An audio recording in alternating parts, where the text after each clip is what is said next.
有缘人，若您刷到这条影片时，请勿错过，此乃天意之赐，您的财运将如约而至，意外之喜接踵而至，请满怀信心，亲自迎接这份富贵。订阅点赞，给这份福泽一个回应，让财富与健康更加稳固长久。有福之人评论一句接财接好运，为家人和孩子接下这份好运，愿你阖家欢乐，事业顺利，疾病与霉运永远远离你们的生活。今天要分享的内容是生肖兔注意了，5月下旬恐遇命中大劫，或成一生最大灾祸。财运、健康双重受损，务必提前防范化解。属兔的朋友，到了5月下旬，千万要提高警觉。这段时间你可能会觉得心里有点毛毛的，事情不顺，情绪不稳，人际上也出现了让你难以捉摸的微妙变化。别以为这是偶然，其实从命理上来看，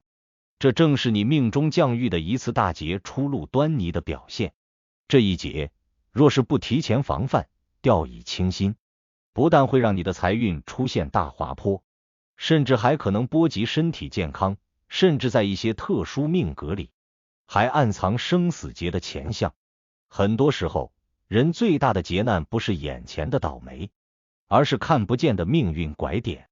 而5月下旬对属兔人来说，很可能正是这样的一个节点。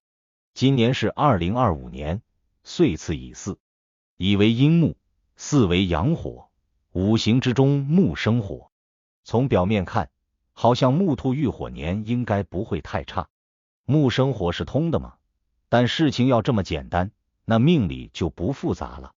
属兔的地支为卯木，乙巳年的巳火藏干中透丙、庚、戊，火土金杂加，最克的恰恰就是卯木，而且巳与卯之间存在半合火局的趋势，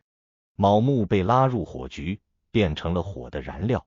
表面是合作，其实是耗损。所以从五行能量上讲，这一年对属兔人本就是一个气场不利之年。5月又是4月，巳火重叠，构成所谓的四四字形，这是一种严重的内耗结构，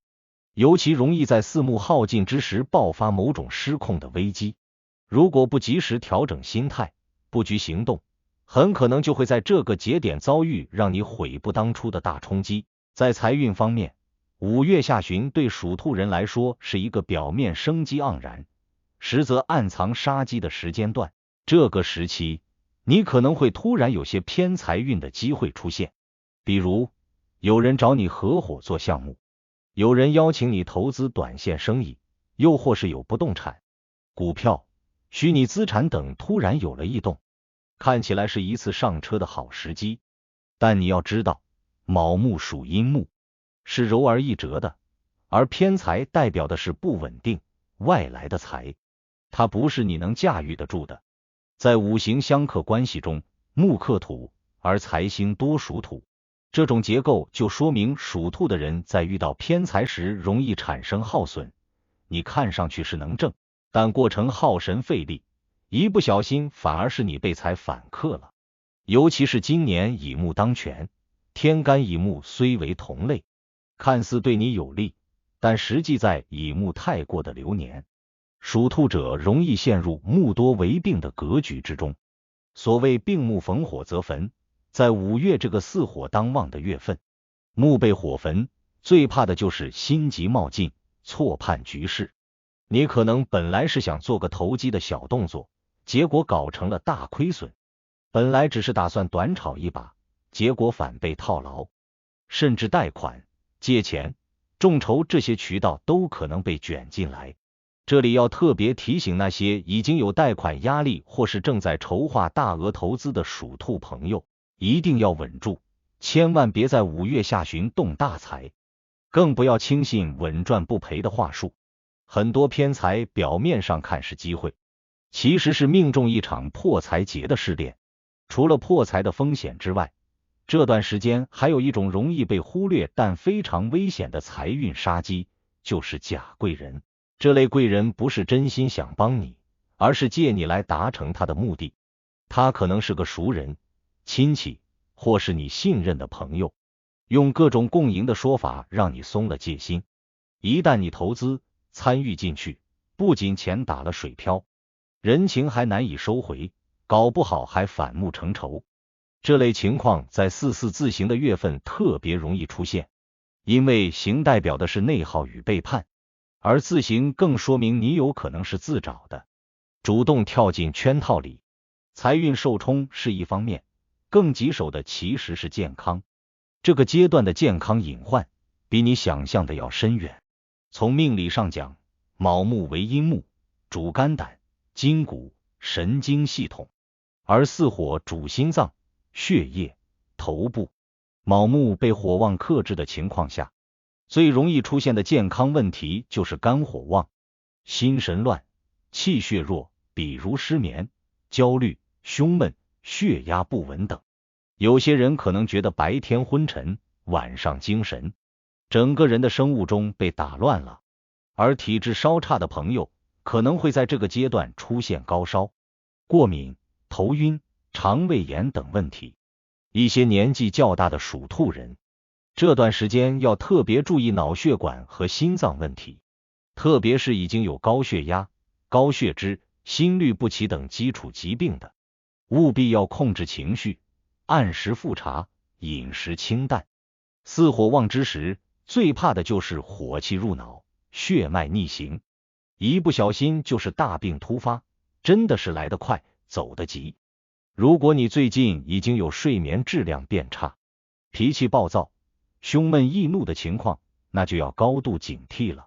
这不是小事，是身体在给你提前报警。那么怎么应对呢？首先，意识必须提升，不要想着我以前都挺顺的，不至于吧，也别以为我身体挺好，不怕。命里的规律是周期性的，你过去顺，不代表现在能继续顺。属兔的朋友要明白，今年整体运势就带着旺中藏险的结构，